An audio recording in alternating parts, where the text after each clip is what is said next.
Assalamualaikum warahmatullahi wabarakatuh. Balik lagi bersama saya Medical Shock, dan kali ini kita akan membahas tentang penyakit meningitis ya dengan SKDI-nya itu 3B. Jadi dokter itu harus bisa melaksanakan awal dan merujuknya ya kalau pada rumah sakit. Kita langsung ke definisinya.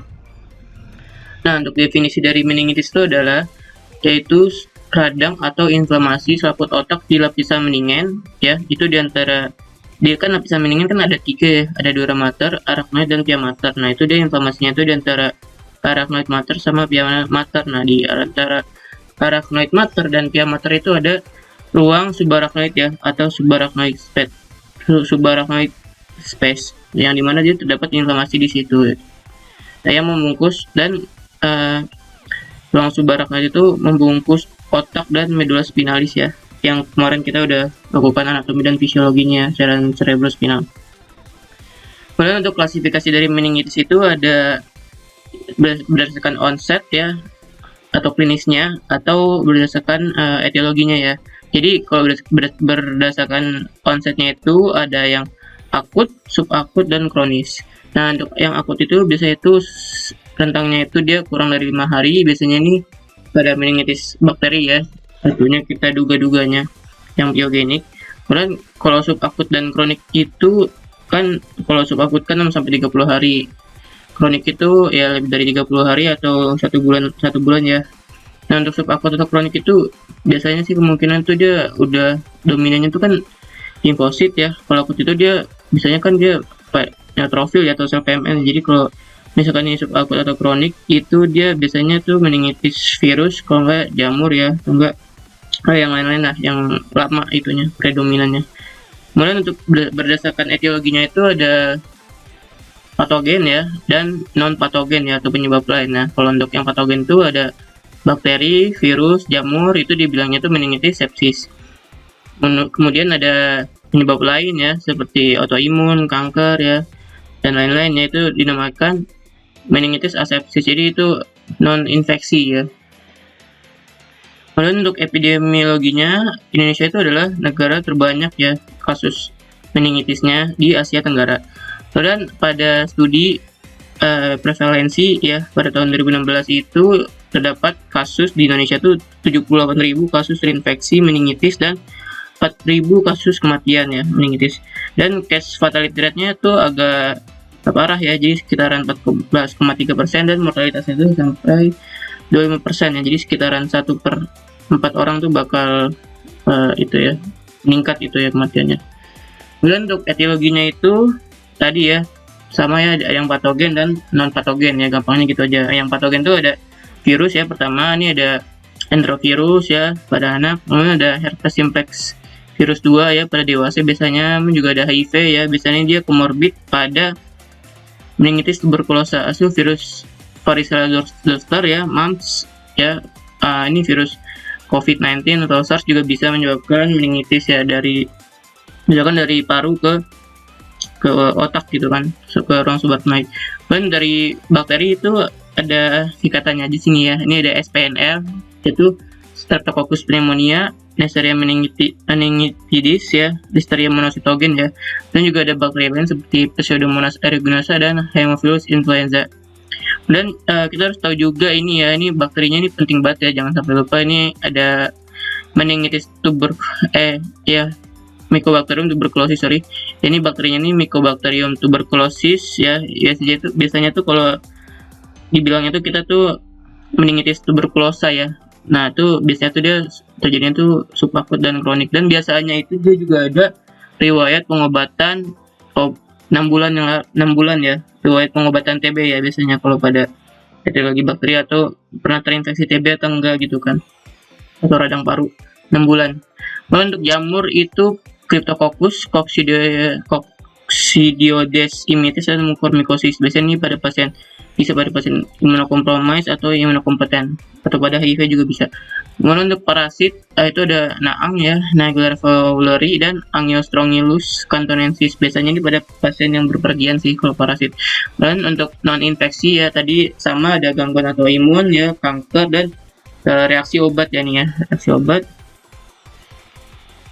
Kemudian untuk faktor risikonya nih ya, faktor risikonya itu tadi ya usia ya, misalkan dia usianya tuh masih bayi atau anak-anak gitu kan, bisa dia kan sistem imunnya kan juga turun, atau usianya tua, jadi dia juga lama-lama kan usianya juga turun, sistem imun juga menurun, jadi bisa menyebabkan terjadinya infeksi gitu kan.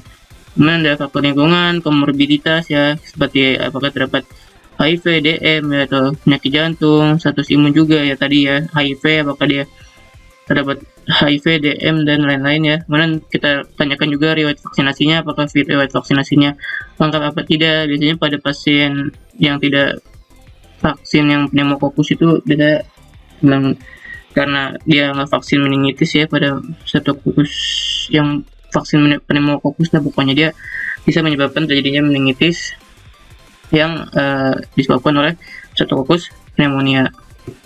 Nah, untuk penyebarannya ya, penyebarannya itu ada 5 ya, namanya itu HIEDP ya, berarti hematogen, inflan langsung atau direct ya, seperti iatrogenik ya dari operasi ya, jadi mistake gitu ya. Hematogen ya dari pembuluh darah ya, nah ekstensi lokal, dan kemudian dari saraf tepi ke pusat. Kemudian penyebaran laten Mycobacterium tuberculosis ya, ini biasanya tuh dia karena kalau penyebaran laten Mycobacterium tuberculosis tuh karena reaktivasi bakterinya. Jadi kalau misalkan dia imunnya udah turun ya pada pasien sebelumnya TB, terus dia imunnya lemah ya pada misalkan pada pasien usia tua, jadi dia terjadi reaktivasi yang dimana nanti dari paru ke otak gitu loh. Jadi dia karena imunnya turun, otomatis bakterinya jadi aktif lagi gitu. Nah, ini untuk patofisiologinya, nanti patofisiologi lengkap ada ya di selanjutnya. Ini secara umum aja, karena ada reaksi patogen inflamasi ya, gangguan metabolik, disertai gangguan blood-brain barrier ya, terjadi hidrosefalus, pembengkakan sel, dan vaskulitis. Nah, karena terdapat reaksi patogen inflamasi itu bisa menyebabkan gangguan metabolik sehingga terjadi asidosis ya, asidosis pada lokal ya, pada otak, sehingga peranan perfusi cerebral juga menurun dan terjadi iskemik cerebral ya, sehingga juga terjadi vasodilatasi pembuluh darah dan akan menyebabkan cranial blood flow-nya jadi meningkat, jadi aliran darah otaknya jadi meningkat sehingga menyebabkan peningkatan tekanan intrakranial dan komplikasinya akan terjadi herniasi cerebral ya kalau misalnya pada CT scan. Kemudian juga bisa terjadi hidrosefalus ya karena terdapat edema ya, edema ini karena inflamasi kan, dan juga menyebabkan gangguan metabolik kemudian juga bisa vaskulitis ya, juga jadi vasodilatasi sehingga terjadi iskemia cerebral. Dan juga ada edema ionik ya, jadi dia bocor itunya ion-ionnya ya, seperti ion kation atau anion ya, sehingga menyebabkan edema vasogenik ya, dan lama-kelamaan bisa terjadi komplikasi jadi hemoragik gitu lah, hemoragik. Nah, ini juga patofisiologi secara runut ya, secara lengkap itu. Nah, itu ada yang pertama itu tadi ya, dari penyebarannya ada karena hematogen atau melewati pembuluh darah, dari direct pathway ya, seperti pada sinusitis dan mastoiditis ya. Kemudian tadi dari implan langsung ya, misalkan dari iatrogenik atau dari operasi ya, jadi terdapat kesalahan gitu, misalkan pada operasi otak dan kejadian trauma di kepala ya biasanya. Kemudian untuk patogen laten Mycobacterium tuberculosis, itu tadi ya komorbidnya karena usia tua atau HIV atau riwayat infeksi TB kan. Dan itu juga lama-kelamaan tuh dia masuk nanti ke otak ya, ke ruang subarachnoid ya, dia akan bertemu kan di ruang subarachnoid kan, tadi kan sebelumnya kan udah tahu ya, di situ juga ada sel imun ya yang untuk mendetek atau menjaga gitu. Nah, itu patogennya itu nanti ketemu sama sel imun ya, yang pertama sel imun dulu biasanya, kemudian akan terjadi aktivasi sistem imun nih, menyebabkan nanti melawan tuh ya sel mikroglia kan, sel imun yang ada di sistem saraf pusat ya. Kemudian ada makrofag dan ada neutrofil ya, sel PMN, sehingga akan terjadi peningkatan itu ya, terjadi inflamasi yang dimana ya akan menyebabkan terjadinya produksi sitokinnya meningkat seperti interleukin 1, interleukin 6, tumor nekrosis faktor alfa ya. Yang dimana nanti ini yang pertama itu akan terjadi peningkatan permeabilitas blood-brain barrier ya. Kalau pada otak itu khususnya tuh blood-brain barrier ya, ingat ya. Jadi saudara otak, sehingga akan menyebabkan terjadinya edema otak ya. Nah, edema otak itu kan dia bocor ya itunya ya, komposisi cairannya. Jadi terdapat perubahan komposisi aliran cairan cerebrospinalnya sehingga terjadi kalau misalkan dia bocor ya, berarti kan ion-ion kan berkeluar ya, kation anion atau proteinnya kan di dalam cairan cerebrospinal sebelumnya. Nah, itu juga akan terjadinya peningkatan protein cairan cerebrospinal ya. Biasanya tuh pada pemeriksaan lab nanti dicek ada gitu loh, yang meningkat proteinnya. Itu juga akan menyebabkan terganggunya aliran darah di otak dan absorpsi dari cairan cerebrospinal ya. Dan peningkatan permeabilitas blood member itu juga akan menurunkan perfusi jaringan di otak ya, akan terjadi edema dan segala macam, jadi terganggu ya neuron-neuronnya dan segala macam sehingga terjadi iskemia ya, jadi penurunan aliran perfusi darah yang ada di otak sehingga terjadi disfungsi selular, endotel dan sel glia. Jadi selnya pada kayak butuh bantuan gitulah, dia kekurangan oksigen segala macam ya, hipoxia. Dan karena produksi sitokin juga akan terjadi tadi ya, kayak kalor karena dia terjadi vasodilatasi kan bisa menyebabkan kalor buat tumor ya, jadi kayak pembengkakan gitu kan, panas dan terjadi demam juga sehingga akan terjadi peningkatan darah cerebral ya. Peningkatan aliran darah cerebral menyebabkan dia kerusakan sel ini ya, neuron, dan peningkatan tekanan intrakranial ya, karena dia kan vasodilatasi, jadi kan otomatis aliran darahnya kan juga kayak kebuka semua ya, aliran darah yang di sekitaran cairan itu ruang subarachnoidnya, jadi bocor juga ya, otomatis tuh kayak ya aliran cerebralnya nurun kan, naik gitu, misalnya naik bocor kemudian jadi berdasarkan sel neuron. Dan ini ya, ujungnya juga peningkatan TIK atau tekanan intrakranial juga meningkat.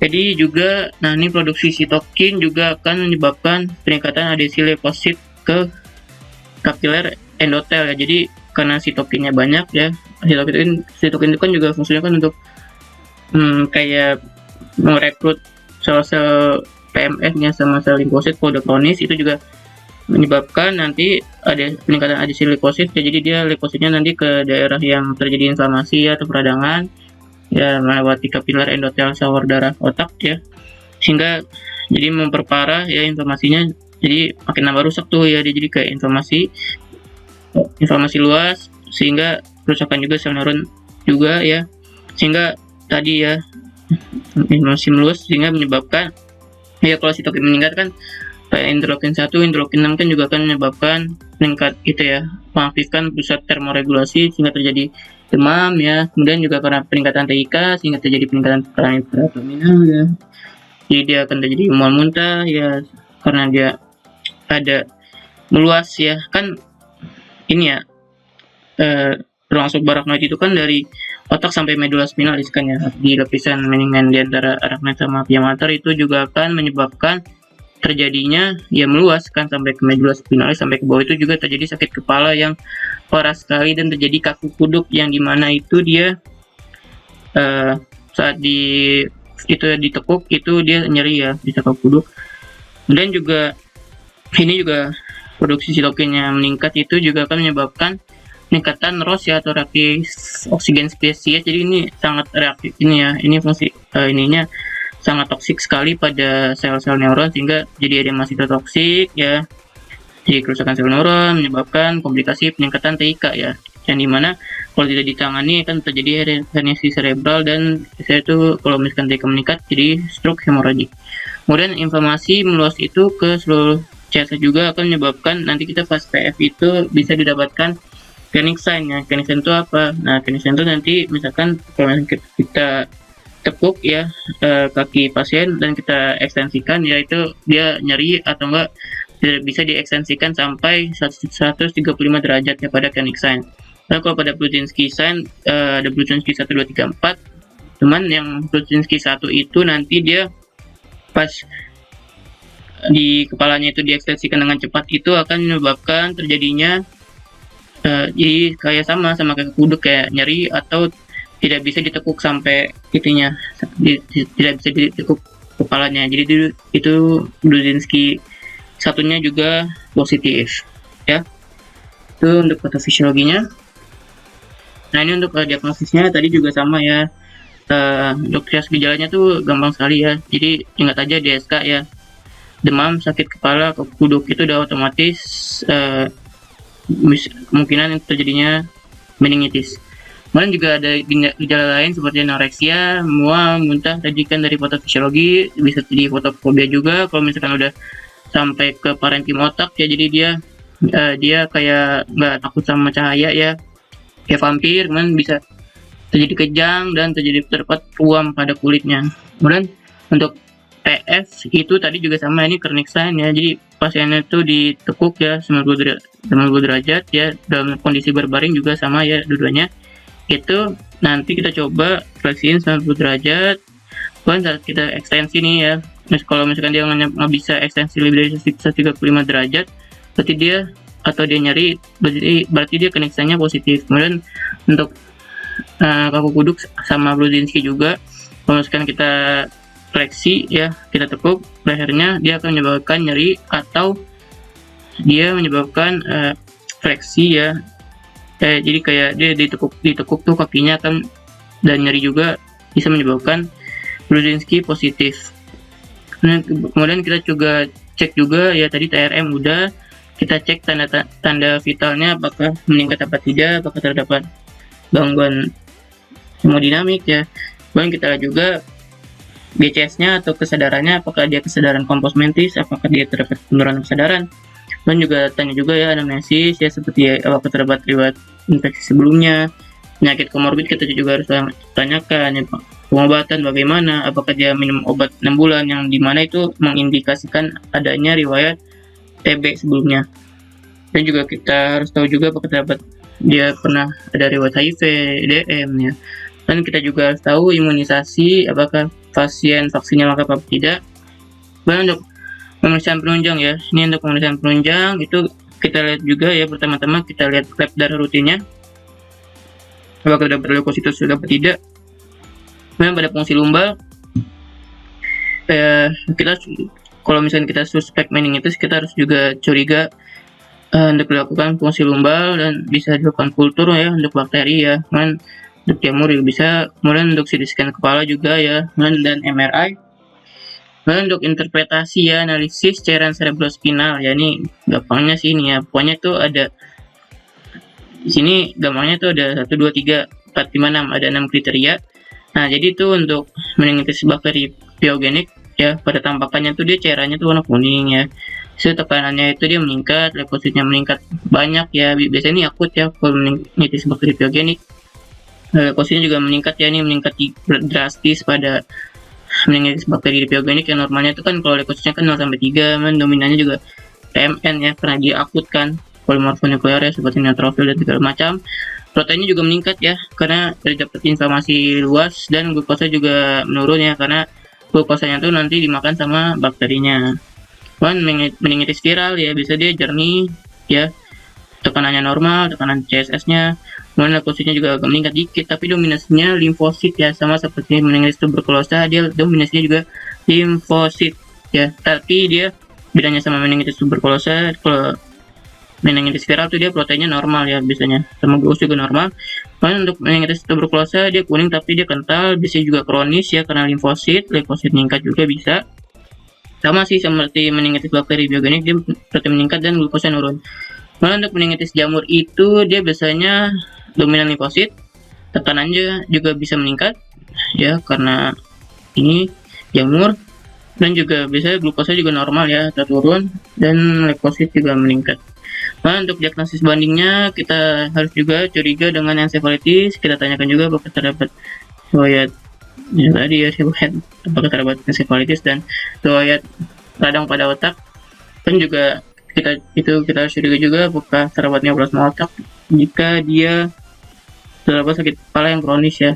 Kemudian kita lihat apakah terdapat abses otak ya, untuk diagnosis banding. Kalau misalkan di onsetnya sekitaran 2 mingguan ya gitu, jadi sama dia terdapat penurunan kesadaran juga, kita harus sugesti juga dia bisa ada abses otak. Dan kejang demam ya, kalau misalkan dia ada, biasanya pada anak-anak sih kalau ada kejang demam sih ya, jadi dia kerusakannya pada ya parenkim otak gitu ya, bisa pada anak-anak usia 6 bulan sampai 5 tahun yang kita harus curiga juga selain meningitis ya, sebagai diagnosis utamanya. Jadi kemudian untuk kita laksana ya kalau kita sudah mendiagnosis meningitis ya. Jadi kita tata laksana awalnya kita stabilisasi dulu pasiennya, hemodinamiknya ya, TTP-nya seperti nadi, suhu, respiratory rate ya. Semuanya harus stabil dulu pasiennya. Kalau pasiennya sudah stabil, kita kasih oksigen ya, oksigen intravena, fungsi lumbar. Kalau pasiennya dalam kondisi shock, kita kasih ya infus ya, kristaloid ya, dan segala macam ya, seperti epinefrin ya, untuk memboost dia biar bisa ngeboost. Kemudian untuk terapi tergantung dari etiologi patogennya ya. Jadi jangan asal langsung terapi aja, harus mempertimbangkan apakah ini bakteri, virus, atau jamur ya. Kemudian untuk kita terapi, misalkan kita pakai terapi empiris yang pada meningitis bakteri itu, nah kita lihat dulu nih. Kalau misalkan berdasarkan onset itu, kalau misalkan dia kurang dari 1 minggu itu dia patogennya apa ya, misalkan dia E. coli, berarti dia terapi empirisnya itu ini pakai intravena ya, ampicillin tambah gentamicin atau cefotaxime. Kemudian untuk neonatus yang usia 1-6 minggu juga sama ya, bisa juga pada Streptococcus pneumonia, mungkin karena dia nggak vaksin ya, sama seperti anak-anak ya. Kalau pada 1-6 minggu ya, usianya baru banget gitu kan, itu kita kasih ampicillin plus gentamicin atau cefotaxime. Kalau pada anak-anak kita kasih cefotaxime dan vancomycin ya. Pada dewasa itu paling banyak juga Streptococcus pneumonia, Neisseria meningitidis, bisa pada di asrama atau di lingkungan kumuh ya, atau padat ya, dia Neisseria meningitidis ya. Listeria monocytogen bisa pada makan keju atau makan yang mengandung susu, itu kita harus curiga juga ya patogennya itu. Maka kita lakukan terapi empiris seperti cefotaxime plus vancomycin ya, sama seperti anak-anak. Dan pada pasien geriatri atau usia tua kita kasih kita etiologi terbanyak itu sama ya, Streptococcus pneumonia dan Neisseria meningitidis, dengan diikuti Haemophilus influenza dan Listeria monocytogen. Terapi empirisnya dikasih cefotaxime, ampicillin, dan vancomycin ya. Ini terapi empiris ya, jadi terapi pertama kali ya. Kalau misalkan belum diketahui penyebab bakterinya bakteri apa sebelum itu. Nah untuk TB ini spesial ya, misalkan dia dari riwayat TB ya, misalkan dia minum obat TB atau dia memang dari dulu pernah ada penyakit TBC, bisa TB otak ya, TB paru atau TB segala macam, itu langsung dikasih ya. Kalau sudah ada riwayatnya, dengan OAT 12 bulan, 2 RHZT 2 bulan ya, rifampicin, isoniazid, pyrazinamide, ethambutol, dan 10 RH ya, rifampicin dan isoniazid. Dan juga jangan lupa ya, nih ke TB dulu ya, pada kortikosteroid kita harus juga kasih kortikosteroid ya. Pada TB juga nih, meningitis TB ya, kita kasih pada dewasa itu dia dikasih methylprednisolone 0,4 mg per kilogram berat badan ya per hari, atau bisa dikasih prednison, dexamethasone ya dengan dosis setara ya. Dengan cara itu di tapering off ya. Jadi fungsi kortikosteroid itu dia untuk menurunkan inflamasi, jadi dia sebagai antiinflamasi dan mencegah adanya toksin bakteri ya kan. Kalau dialisis ya, bakterinya kan akan menyebabkan itu ya, kayak komponen-komponen bakterinya kan diambil sama sel imun, jadi takutnya inflamasinya jadi meluas kan. Jadi itu fungsinya kortikosteroid itu untuk menurunkan inflamasi, dan intinya itu.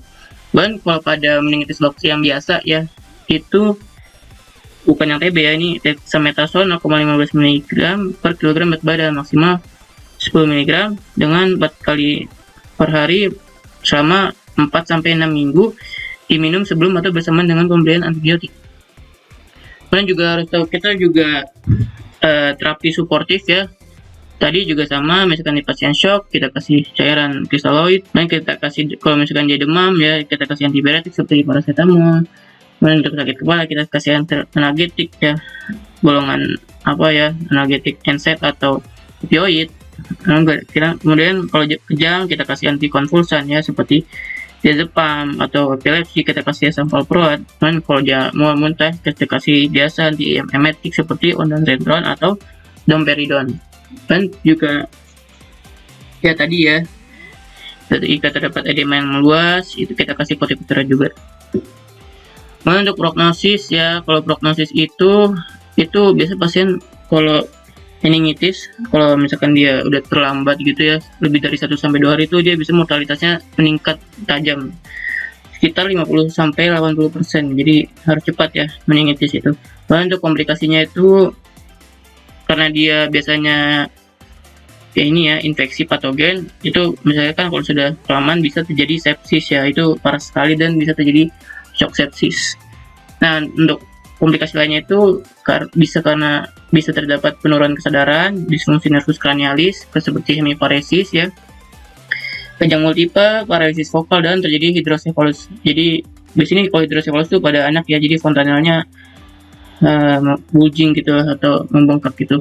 Dan untuk biasanya ini 10-20% terdapat sequelae permanen ya pada pasien meningitis ya, jadi kayak ada gejala sisa gitu lah, kayak gejala defisit neurologis, entah dia penurunan pendengaran atau apa kan, disfungsi nervus kranial atau hemiparesis dia, atau kehilangan nervus kranialis berapa kan, jadi ketika terdapat gejala sisa gitulah, walaupun sudah diobati dengan sempurna gitu loh, jadi hati-hati.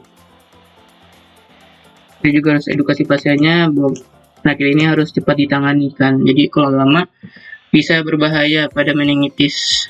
Ya, sekian. Jadi untuk meningitis itu ya segitu. Terima kasih sudah menonton ya. Semoga ilmunya bermanfaat. Wassalamualaikum warahmatullahi wabarakatuh.